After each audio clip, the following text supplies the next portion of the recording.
देखिए हम फिर दो क्वेश्चन और आपको बता रहे हैं उसी लेसन का। इसमें 1.29 और 1.30 है। तो इसमें देखिएगा नेलाफिन एक कंपाउंड दिया गया है जो मॉर्फिन जैसी होती है और कोई बीमार व्यक्तियों को ये दवा दी जाती है और इतना ग्राम उसका जलीय विलयन कह रहा है तो कितना चाहिए उसको, और यहाँ पे 1.5 मिलीग्राम उसको लेना है और जलीय विलयन में इतना है। तो सबसे पहले हम क्या करेंगे, जो नेलाफिन दिया हुआ है इसका हम निकालेंगे परमाणु भार। तो जो C19 है, देखिए C19 है, H21 है और NO3 है। तो इसका जब हम एटॉमिक वेट निकालेंगे परमाणु भार तो इसका मान आएगा 311 ग्राम और पर मोल। ये हमारा निकल गया। अब हमको ये देखना है कि कितना उसमें मॉर्फिन है, तो कितना जलीय विलयन है। देखिए मोललता का है 1.5 × 10⁻³ का। तो अब हम निकालेंगे कि कितना ग्राम है कुल द्रव्यमान उसका। तो कुल द्रव्यमान निकाल लेंगे किसका, इसका, ये जो पैराफिन उसको मेलाफिन जो दी जा रही है। तो 311 में 1.5 × 10⁻³ का जब हम गुणा करेंगे तो इसका मान आता है 0.467 ग्राम आ जाता है। ठीक है। अब देखिए जो निश्चित दवा का दिया जाता है उसमें कई सारी चीजें होती हैं और चूंकि मोललता दिया है तो इसमें इसका मतलब क्या है, विलायक है, और विलायक 1 किलोग्राम हमने माना है। तो जो टोटल विलयन का द्रव्यमान जो हो जाएगा, जो विलयन होगा उसका द्रव्यमान निकल जाएगा और ये हो जाएगा 1000 और प्लस 0.467 यानी 1000.467 ग्राम हो गया हमारा ये। अब ये तो हो गया। अब हमको देना कितना है, इतना।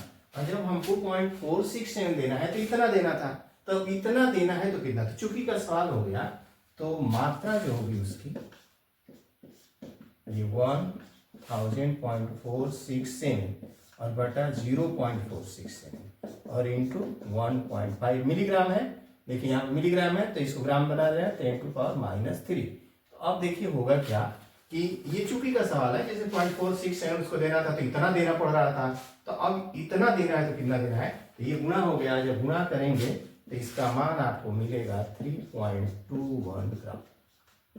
ठीक है। तो इतना ग्राम उसकी दवा उसको देंगे तो उसको रिक्वायर्ड जो जरूरत है उसके शरीर की वो पूरी हो जाएगी और वो व्यक्ति ठीक हो जाएगा। तो इस तरह से इस क्वेश्चन को भी आप नोट करिए। सिंपल सवाल है। पहले तो आप इसका परमाणु भार निकाल लीजिए और जो टोटल मोललता दिया है उससे वजन निकाल लीजिए कितना है, टोटल द्रव्यमान जोड़ लीजिए और उसके बाद चूंकि का क्वेश्चन है उसके हिसाब से इसको कैलकुलेशन कर लेना। मेन कैलकुलेशन आपका कहाँ पे है, मोललता का जो ये निकाला गया है, उसके बाद परमाणु भार का है। सिंपल क्वेश्चन है, थोड़ा सा टेक्निक लगाएंगे तो कोई बहुत दिक्कत नहीं होगी। चलिए इसको आपने नोट कर लिया होगा और अब नेक्स्ट क्वेश्चन लास्ट बता देते हैं आपको, और बहुत ही इजी क्वेश्चन है आपका और इन सब क्वेश्चन का प्रैक्टिस करिए बहुत बढ़िया से। देखिए लास्ट क्वेश्चन है बेंजोइक अम्ल है, 250 ml का है। तो बेंजोइक अम्ल का जो सूत्र होता है, बेंजोइक अम्ल बेंजीन का कंपाउंड है C6H5COOH होता है। तो पहले इसका परमाणु भार वही 12×6=72 और धन 5 और धन यहाँ पे 12 और धन 32 और धन 1, इस सबको जोड़िएगा तो इसका मान आएगा 122 ग्राम मोल। अब हमको देखिए ये बनाना है 0.15 मोलर विलयन है। किताब में थोड़ा सा मिसप्रिंट है, एनसीईआरटी में थोड़ा आप इसको सुधार लेंगे। क्वेश्चन ये है बेंजोइक अम्ल का 250 ml मिथेनॉल में 0.15 मोलर विलयन बनाना है तो इसकी आवश्यक मात्रा कितनी होगी। हम मान लेते हैं कि m ग्राम होगी। ठीक है। तो 0.15 ml, तो देखिए इसको हम पहले लिख रहे हैं 0.15 और m ग्राम है m और बटा 122 मोल बन गया और बटा विलयन का आयतन किसमें होता है, लीटर में। तो 250 और इसको लीटर बनाने के लिए 1000 का भाग होगा, ये भाग होगा तो ऊपर चला जाएगा ऐसे। सिंपल सी बात है। अब देखिए करिए क्या, इसको हल करने के लिए इसको 15 और बटा 100 कर दीजिए, सबसे आसान है, और इसको काट दीजिए 4 और 4 से तो ये भी कट जाएगा 4 से, तो इसको यम या 4m कर लीजिए और बटा 122 क्रॉस मल्टीप्लाई कर लेंगे। क्रॉस से जब मल्टीप्लाई कर लेंगे और फिर m का मान निकालेंगे तो आपका आएगा 4.575 ग्राम। ठीक है। ये बेंजोइक अम्ल है, ध्यान दीजिएगा ये बेंजोइक अम्ल है, इसका परमाणु भार निकाला गया है और उसके बाद ये मोलरता दिया था, यहाँ 0 लगा देते हैं, 0.15। तो m बटा 122 मोल है और बटा विलियन का आयतन लीटर में, तो 250 बटा 1000 है, तो 1000 वोल्ट कहाँ चला जाएगा ऊपर, तो इस तरह से इसका कैलकुलेशन हो गया। और ये 250 से कट जाएगा, 25 चौके 104, 4 का m multiply 4m 122, cross multiply करिएगा तो ये 122 का 15 में गुणा होगा, 4m का इसमें गुणा होगा और उसके बाद ये मान आपका ज्ञात हो जाएगा।